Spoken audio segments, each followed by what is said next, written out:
Hi, guys. So, the next few weeks, we are going to be working on a children's book unit.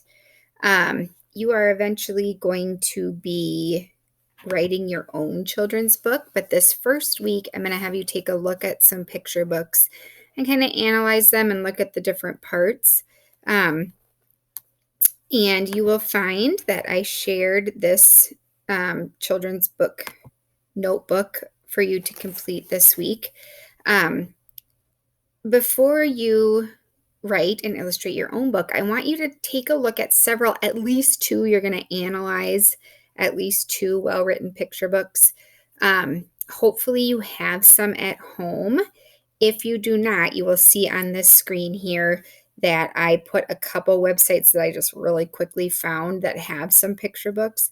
But I know there's a lot out there right now that are making books available online during this crazy time of online learning. So if you don't have books, if you have real books, that's better because then you can really see the illustrations and things like that. But if you don't have any picture books at home because your parents have already gotten rid of them or whatever, find some online. But you are going to pay attention to kind of the different elements. Picture books really have the same literary elements as novels, and now you're more used to reading novels. So it has setting, it has character, it has a theme. Um, it has to have a plot. Some picture books don't really have plots. Some of the books I read to my 2-year-old are like ABC books.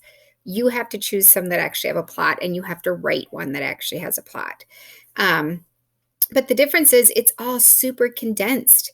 While our novels might have a whole chapter or two, for the exposition, for the introduction, the whole exposition in a picture book might be once upon a time in a forest far, far away.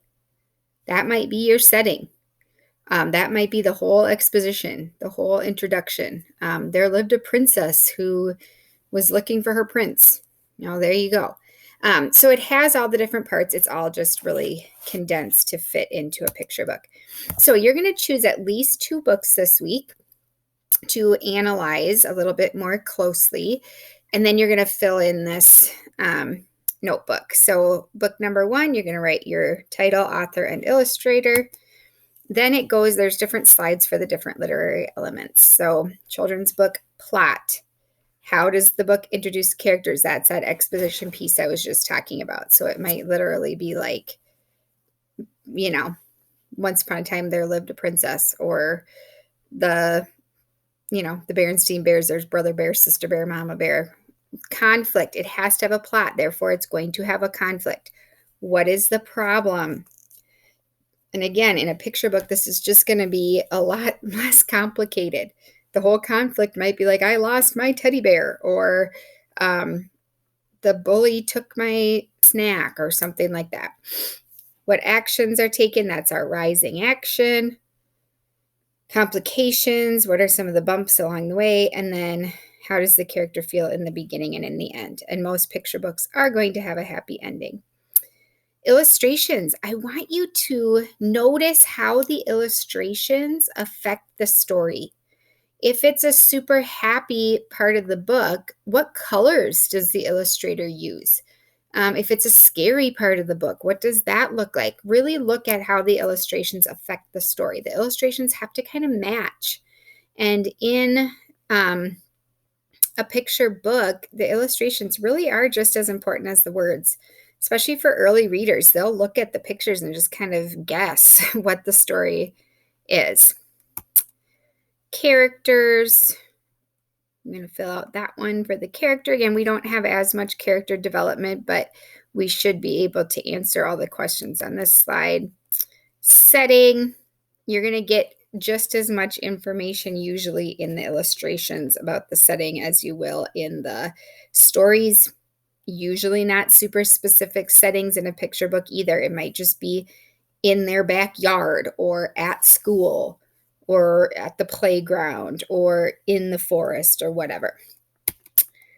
And then theme. Children's books usually have a super clearly stated theme, like a moral or a lesson, because kids can't think as deeply as maybe we can about what is this author trying to say. So it's usually going to be a little bit more clear, but sometimes it might be more implied. You have to think about it a little bit more. So, what is the theme in the story?